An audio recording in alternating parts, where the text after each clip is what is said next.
ആകാശവാണി. നമസ്കാരം. പ്രാദേശിക വാർത്തകൾ വായിക്കുന്നത് കരോൾ ത്രേസ്യാമ്മ അബ്രഹാം.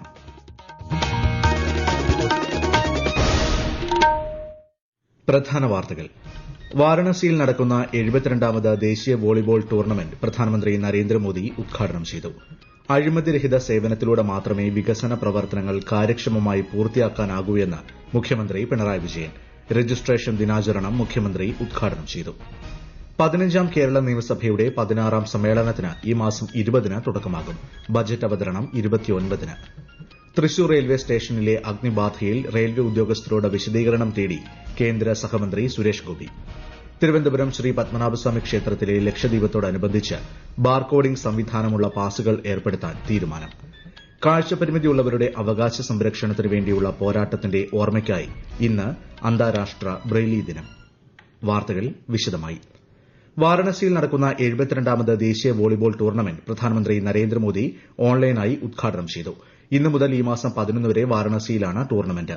വിവിധ സംസ്ഥാനങ്ങളിൽ നിന്നും സ്ഥാപനങ്ങളിൽ നിന്നുമുള്ള 73ഓളം പുരുഷ വനിതാ ടീമുകളിലായി 1000-ലേറെ കായിക താരങ്ങൾ പങ്കെടുക്കും. സർക്കാരിന്റെ കർക്കശ സമീപനം കൊണ്ടാണ് സംസ്ഥാനത്ത് അഴിമതി തുടച്ചു നീക്കാൻ സാധിച്ചതെന്ന് മുഖ്യമന്ത്രി പിണറായി വിജയൻ. അഴിമതിരഹിത സേവനത്തിലൂടെ മാത്രമേ വികസന പ്രവർത്തനങ്ങൾ കാര്യക്ഷമമായി പൂർത്തിയാക്കാനാകൂ എന്നും മുഖ്യമന്ത്രി പറഞ്ഞു. കണ്ണൂർ അഞ്ചരക്കണ്ടിയിൽ രജിസ്ട്രേഷൻ ദിനാചരണത്തിന്റെ സംസ്ഥാനതല ഉദ്ഘാടനം നിർവഹിക്കുകയായിരുന്നു അദ്ദേഹം. രജിസ്ട്രേഷൻ വകുപ്പ് ആധുനികവത്കരണത്തിന്റെ പാതയിലാണെന്നും മുഖ്യമന്ത്രി വ്യക്തമാക്കി.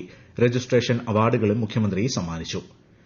കണ്ണൂർ അഞ്ചരക്കണ്ടിയിൽ ആരംഭിക്കുന്ന അഗ്നിശമന സേനയുടെ fire and safety science post graduate and research സെന്ററിന്റെ ശിലാസ്ഥാപനവും മുഖ്യമന്ത്രി നിർവഹിച്ചു. അഞ്ചരക്കണ്ടി ബംഗ്ലാവ് മേട്ടയിലാണ് കേന്ദ്രം സ്ഥാപിക്കുന്നത്. മന്ത്രി രാമചന്ദ്രൻ കടന്നപ്പള്ളി ചടങ്ങിൽ അധ്യക്ഷനായി. 15ാം കേരള നിയമസഭയുടെ 16ാം സമ്മേളനത്തിന് ഈ മാസം 20-ന് തുടക്കമാകും. ഈ സർക്കാരിന്റെ കാലത്തെ അവസാനത്തെ സഭാ സമ്മേളനമാണ് ചേരുന്നത്. ഈ മാസം 29-നാണ് ബജറ്റ്. ആകാശവാണി തിരുവനന്തപുരം ജില്ലാ പ്രതിനിധി രജു കോലിക്കോട് തയ്യാറാക്കിയ റിപ്പോർട്ടിലേക്ക്.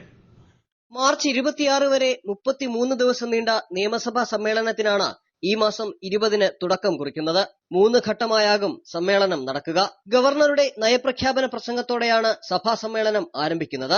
ഈ മാസം 22, 27, 28 തീയതികളിൽ ഗവർണറുടെ പ്രസംഗത്തിന് നന്ദി രേഖപ്പെടുത്തുന്ന ഉപക്ഷേപത്തിന്മേലുള്ള ചർച്ച നടക്കും. 29-ന് ധനമന്ത്രി KN ബാലഗോപാൽ 2026-27 സാമ്പത്തിക വർഷത്തേക്കുള്ള ബജറ്റ് അവതരിപ്പിക്കും. ഫെബ്രുവരി 2 മുതൽ 4 വരെ ബജറ്റിനെ കുറിച്ചുള്ള പൊതുചർച്ചയാണ്. റിപ്പബ്ലിക് ദിനമായ ജനുവരി 26-നും ഈ മാസം 30 മുതൽ ഫെബ്രുവരി 1 വരെയും ഫെബ്രുവരി 6 മുതൽ ഫെബ്രുവരി 22 വരെയും മാർച്ച് 2-3 തീയതികളിലും സഭ ചേരില്ല. കേരളത്തിൽ തീവ്ര വോട്ടർ പട്ടിക പരിഷ്കരണത്തിന്റെ ഭാഗമായുള്ള കരട് വോട്ടർ പട്ടികയിലെ ഹിയറിംഗ് ജനങ്ങൾക്ക് ബുദ്ധിമുട്ടുണ്ടാകാത്ത രീതിയിൽ നടത്തുമെന്ന് മുഖ്യ തെരഞ്ഞെടുപ്പ് ഓഫീസർ രത്തൻ യു കേൽക്കർ. തിരുവനന്തപുരത്ത് രാഷ്ട്രീയ പാർട്ടികളുടെ സംസ്ഥാനതല യോഗത്തിൽ സംസാരിക്കുകയായിരുന്നു അദ്ദേഹം. ശാരീരിക ബുദ്ധിമുട്ടുള്ളവർക്കും വയോധികർക്കും പ്രവാസികൾക്കും നേരിട്ട് വരാതെ തന്നെ ഹിയറിംഗ് നടത്താൻ സൌകര്യം ഒരുക്കുമെന്നും ശ്രീ രത്തൻ യു കേൽക്കർ പറഞ്ഞു. തൊണ്ടി മുതൽ തിരിമറി കേസിൽ തടവ് ശിക്ഷ ലഭിച്ചതോടെ ആന്റണി രാജു MLA അയോഗ്യനായി. കോടതി ഉത്തരവിന്റെ പകർപ്പ് ലഭിച്ചാലുടൻ അയോഗ്യനാക്കിക്കൊണ്ടുള്ള വിജ്ഞാപനം നിയമസഭാ സെക്രട്ടേറിയറ്റ് പുറത്തിറക്കും. 3 വർഷമാണ് ശ്രീ ആന്റണി രാജുവിന് തടവ് ശിക്ഷ വിധിച്ചിരിക്കുന്നത്.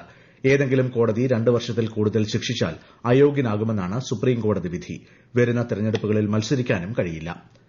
തിരുവനന്തപുരം ശ്രീ പത്മനാഭസ്വാമി ക്ഷേത്രത്തിൽ 6 വർഷത്തിലൊരിക്കൽ നടക്കുന്ന ലക്ഷദീപത്തോടനുബന്ധിച്ച് തിരക്ക് നിയന്ത്രിക്കുന്നതിനായി ബാർകോഡിംഗ് സംവിധാനമുള്ള പാസുകൾ ഏർപ്പെടുത്താൻ തീരുമാനം. ഓൺലൈനായാണ് പാസുകൾ ബുക്ക് ചെയ്യേണ്ടത്. 15,000 പാസുകളാണ് നൽകുക. മന്ത്രി വി ശിവൻകുട്ടിയുടെ നേതൃത്വത്തിൽ ഇന്നലെ ഇത് സംബന്ധിച്ച അവലോകന യോഗം ചേർന്ന് ഒരുക്കങ്ങൾ വിലയിരുത്തി. ലക്ഷദ്വീപം നടക്കുന്ന ജനുവരി 14-ന് ഉച്ചയ്ക്ക് ശേഷം പ്രാദേശിക അവധി നൽകുന്നത് പരിഗണിക്കുമെന്നും മന്ത്രി പറഞ്ഞു. മകരസംക്രമ സന്ധ്യയിൽ ശബരീശ് വിഗ്രഹത്തിൽ ചാർത്താനുള്ള തിരുവാഭരണങ്ങൾ ഈ മാസം 12-ന് പന്തളത്ത് നിന്ന് ഘോഷയാത്രയായി ശബരിമലയിലേക്ക് കൊണ്ടുപോകും. 14-നാണ് മകരവിളക്ക്. പന്തളം വലിയ തമ്പുരാന്റെ പ്രതിനിധിയായി PN നാരായണവർമ്മയാണ് ഇത്തവണ ഘോഷയാത്ര നയിക്കുന്നത്. ഇത്തവണയും ആറ്റുകാൽ പൊങ്കാലയ്ക്ക് ഹരിതചട്ടം കർശനമായി പാലിക്കാൻ നിർദ്ദേശം. ഇതിനായി ഗ്രീൻ ആർമി രൂപീകരിക്കാൻ മന്ത്രി വി ശിവൻകുട്ടിയുടെ അധ്യക്ഷതയിൽ ചേർന്ന അവലോകന യോഗത്തിൽ തീരുമാനമായി. പൊങ്കാല ദിനത്തിൽ 3640 പോലീസുകാരെയും 3500 ശുചീകരണ തൊഴിലാളികളെയും നിയോഗിക്കും. KSRTCയുടെ പ്രത്യേക സർവീസ് 800-ആയി ഉയർത്താനും തീരുമാനിച്ചു. ഫെബ്രുവരി 23 മുതൽ മാർച്ച് 4 വരെയാണ് ആറ്റുകാൽ പൊങ്കാല മഹോത്സവം. ഈ വാർത്തകൾ ആകാശവാണിയിൽ നിന്ന്. ആകാശവാണി വാർത്തകളും വാർത്താ അധിഷ്ഠിത പരിപാടികളും all India radio news Thiruvananthapuram YouTube ചാനലിലും at all India radio news Thiruvananthapuram Facebook പേജിലും AIR ന്യൂസ് തിരുവനന്തപുരം ഇൻസ്റ്റഗ്രാം അക്കൌണ്ടിലും at AIR news TVM X ഹാൻഡിലും ലഭ്യമാണ്. സംസ്ഥാന സർക്കാർ സപ്ലൈകോ വഴി സബ്സിഡി നിരക്കിൽ 8 കിലോഗ്രാം അരി ഒറ്റത്തവണയായി നൽകുന്ന കാര്യം പരിഗണിക്കുമെന്ന് ഭക്ഷ്യമന്ത്രി GR അനിൽ. നിലവിൽ 2 തവണകളായി 4 കിലോഗ്രാം വീതമാണ് സബ്സിഡി മട്ടയരി നൽകുന്നത്. വയോധികർക്കും ഭിന്നശേഷിക്കാർക്കും 2 തവണ ഇതിനായി കടകളിൽ എത്തുന്നത് ബുദ്ധിമുട്ടുണ്ടാക്കുന്നത് കണക്കാക്കിയാണ് നടപടി. അരിയുടെ ലഭ്യത ഉൾപ്പെടെയുള്ള കാര്യങ്ങൾ പരിശോധിച്ച് ഇത് നടപ്പിലാക്കുമെന്നും മന്ത്രി അറിയിച്ചു. തൃശൂർ റെയിൽവേ സ്റ്റേഷനിൽ വൻ അഗ്നിബാധ. റെയിൽവേ സ്റ്റേഷന്റെ പിൻഭാഗത്തെ പ്രവേശന കവാടത്തിലെ ബൈക്ക് പാർക്കിംഗ് ഏരിയയിലാണ് തീപിടിച്ചത്. നിരവധി ബൈക്കുകൾ കത്തിനശിച്ചു. തീ അടുത്തുള്ള മരത്തിലേക്കും പടർന്നിട്ടുണ്ട്. കൂടുതൽ വിവരങ്ങളുമായി ആകാശവാണി തൃശൂർ ജില്ലാ പ്രതിനിധി ഭരിത പ്രതാപ്. ആദ്യം 2 ബൈക്കുകൾക്ക് തീപിടിക്കുകയും പിന്നീട് അത് പടരുകയുമായിരുന്നുവെന്നാണ് വിവരങ്ങൾ. 2ാം ഗേറ്റിലെ ടിക്കറ്റ് കൌണ്ടറും പൂർണ്ണമായി കത്തിനശിച്ചിട്ടുണ്ട്. നിർത്തിയിട്ടിരുന്ന ഇൻസ്പെക്ഷൻ വാഹനവും കത്തിനശിച്ചു. തൃശൂർ, ഒല്ലൂർ തുടങ്ങിയ അഗ്നിരക്ഷാ സേനാ യൂണിറ്റുകൾ സംഭവസ്ഥലത്ത് കൃത്യസമയത്ത് എത്തിച്ചേർന്ന് തീ നിയന്ത്രണ വിധേയമാക്കുകയാണുണ്ടായത്. തീ ആളിപ്പടർന്നതോടെ തകര ഷീറ്റ് മേഞ്ഞ ഷെഡ് പൂർണ്ണമായും താഴേക്ക് അമർന്ന നിലയിലായി. തീ ആളിപ്പടർന്ന സമയത്ത് പാസഞ്ചർ ട്രെയിനുകൾ റെയിൽവേ സ്റ്റേഷനിലേക്ക് എത്താതിരുന്നത് വലിയ അപകടമാണ് ഒഴിവാക്കിയത്. ഇന്ന് ഞായറാഴ്ചയായിരുന്നതുകൊണ്ട് തന്നെ ജോലിക്കാരുടെ വലിയ ഒരു തിരക്കും ഈ പ്ലാറ്റ്ഫോമുകളിൽ ഉണ്ടായിരുന്നില്ല എന്നതും ഏറെ ആശ്വാസകരമാണ്. റെയിൽവേ സ്റ്റേഷനിലെ അഗ്നിബാധയിൽ ഉന്നത റെയിൽവേ ഉദ്യോഗസ്ഥരോട് കേന്ദ്ര സഹമന്ത്രി സുരേഷ് ഗോപി വിശദീകരണം ആവശ്യപ്പെട്ടു. തൃശൂർ സിറ്റി പോലീസ് കമ്മീഷണറോട് അടിയന്തര അന്വേഷണ റിപ്പോർട്ട് നൽകാൻ മന്ത്രി കെ രാജനും നിർദ്ദേശിച്ചു. അപകട കാരണം കണ്ടെത്താൻ അന്വേഷണം ആരംഭിച്ചതായും ഫോറൻസിക് സംഘത്തെ അടക്കം എത്തിച്ച് പരിശോധന നടത്തുമെന്നും മന്ത്രി പറഞ്ഞു. നെൽകൃഷിയെ നെഞ്ചോട് ചേർത്ത് ഇടുക്കി അടിമാലി പഞ്ചായത്തിലെ കുഞ്ചിപ്പെട്ടി ആദിവാസി ഉന്നതി.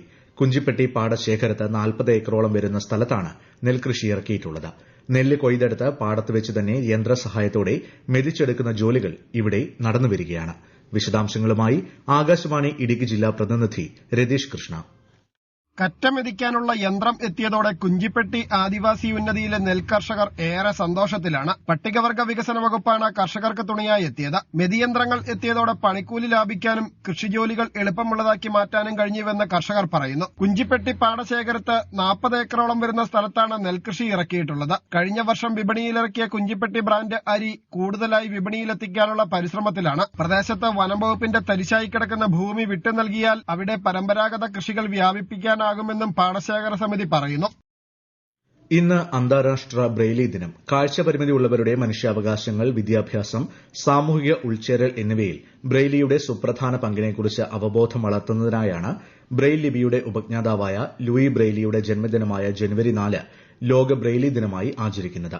വ്യക്തികൾക്ക് സ്വാതന്ത്ര്യവും വിവരലഭ്യതയും പ്രദാനം ചെയ്യുന്നതിലൂടെ അവരെ ശാക്തീകരിക്കുകയും സമൂഹത്തിന്റെ മുഖ്യധാരയിൽ ഇടപെടുന്നതിന് സഹായിക്കുകയും ചെയ്യുക എന്നതാണ് ഇതിലൂടെ ലക്ഷ്യമിടുന്നത്. പുനർജനി വിഷയത്തിൽ പ്രതിപക്ഷ നേതാവിനെതിരെ അന്വേഷണം നടത്താനുള്ള സർക്കാർ നീക്കം രാഷ്ട്രീയ പ്രേരിതമെന്ന് KPCC working president Shafi Parambil. തെരഞ്ഞെടുപ്പ് മുന്നിൽ കണ്ടുള്ള ഇലക്ഷൻ സ്റ്റണ്ടാണ് സർക്കാരിന്റേതെന്നും അദ്ദേഹം ആരോപിച്ചു. മുഖ്യമന്ത്രിയുടെ കണക്ട് വർക്ക് പദ്ധതിയിലേക്ക് അപേക്ഷകൾ ക്ഷണിച്ചു. നൈപുണ്യ വികസന പരിശീലനത്തിൽ പങ്കെടുക്കുന്നവർക്കും വിവിധ മത്സര പരീക്ഷകൾക്ക് തയ്യാറെടുക്കുന്നവർക്കുമായി തൊഴിൽ പരിശീലനത്തിന് പ്രതിമാസം 1000 രൂപ സാമ്പത്തിക സഹായം നൽകുന്ന പദ്ധതിയാണ് ഇത്. കുടുംബ വാർഷിക വരുമാനം 1 ലക്ഷം രൂപയിൽ കവിയാത്ത 18 മുതൽ 30 വയസ്സ് വരെ പ്രായപരിധിയിലുള്ളവരായിരിക്കണം അപേക്ഷകർ. കൂടുതൽ വിവരങ്ങൾക്ക് eemployment.kerala.gov.in എന്ന വെബ്സൈറ്റ് സന്ദർശിക്കാം. സ്ത്രീ സുരക്ഷാ പെൻഷൻ അപേക്ഷാ ഫീസ് നിശ്ചയിച്ച് സംസ്ഥാന സർക്കാർ. രജിസ്ട്രേഷൻ, അനുബന്ധ സേവനങ്ങൾ എന്നിവയെല്ലാം ചേർത്ത് അക്ഷയ ഫീസ് നിരക്ക് 40 രൂപയായി നിശ്ചയിച്ച് സർക്കാർ ഉത്തരവിറക്കി. സ്ത്രീ സുരക്ഷാ പദ്ധതിയുടെ അപേക്ഷകൾ ksmart.lsdkerala.gov.in എന്ന വെബ്സൈറ്റ് മുഖേന നൽകാവുന്നതാണ്. മുളക്കുഴ കോട്ട ഭാഗത്തുകൂടി പത്തനംതിട്ടയിലേക്കും ചെങ്ങന്നൂരിലേക്കുമുള്ള ഗതാഗതം നാളെ മുതൽ 60 ദിവസത്തേക്ക് നിരോധിക്കും. ഈ ഭാഗത്തുകൂടി കടന്നുപോകേണ്ട വാഹനങ്ങൾ കിടങ്ങന്നൂർ, കുരിശുംമുട്ടം, ചെങ്ങന്നൂർ റോഡ് വഴി പോകേണ്ടതാണ്. പ്രധാന വാർത്തകൾ വീണ്ടും. വാരണാസിയിൽ നടക്കുന്ന 72ാമത് ദേശീയ വോളിബോൾ ടൂർണമെന്റ് പ്രധാനമന്ത്രി നരേന്ദ്രമോദി ഉദ്ഘാടനം ചെയ്തു. അഴിമതിരഹിത സേവനത്തിലൂടെ മാത്രമേ വികസന പ്രവർത്തനങ്ങൾ കാര്യക്ഷമമായി പൂർത്തിയാക്കാനാകൂവെന്ന് മുഖ്യമന്ത്രി പിണറായി വിജയൻ. രജിസ്ട്രേഷൻ ദിനാചരണം മുഖ്യമന്ത്രി ഉദ്ഘാടനം ചെയ്തു. 15ാം കേരള നിയമസഭയുടെ 16ാം സമ്മേളനത്തിന് ഈ മാസം 20-ന് തുടക്കമാകും. ബജറ്റ് അവതരണം 29-ന്. തൃശൂർ റെയിൽവേ സ്റ്റേഷനിലെ അഗ്നിബാധയിൽ റെയിൽവേ ഉദ്യോഗസ്ഥരോട് വിശദീകരണം തേടി കേന്ദ്ര സഹമന്ത്രി സുരേഷ് ഗോപി. തിരുവനന്തപുരം ശ്രീ പത്മനാഭസ്വാമി ക്ഷേത്രത്തിലെ ലക്ഷദീപത്തോടനുബന്ധിച്ച് ബാർകോഡിംഗ് സംവിധാനമുള്ള പാസുകൾ ഏർപ്പെടുത്താൻ തീരുമാനം. കാഴ്ചപരിമിതിയുള്ളവരുടെ അവകാശ സംരക്ഷണത്തിന് വേണ്ടിയുള്ള പോരാട്ടത്തിന്റെ ഓർമ്മയ്ക്കായി ഇന്ന് അന്താരാഷ്ട്ര ബ്രെയിലി ദിനം. പ്രാദേശിക വാർത്തകൾ കഴിഞ്ഞു. അടുത്ത വാർത്താ പ്രക്ഷേപണം 12:50.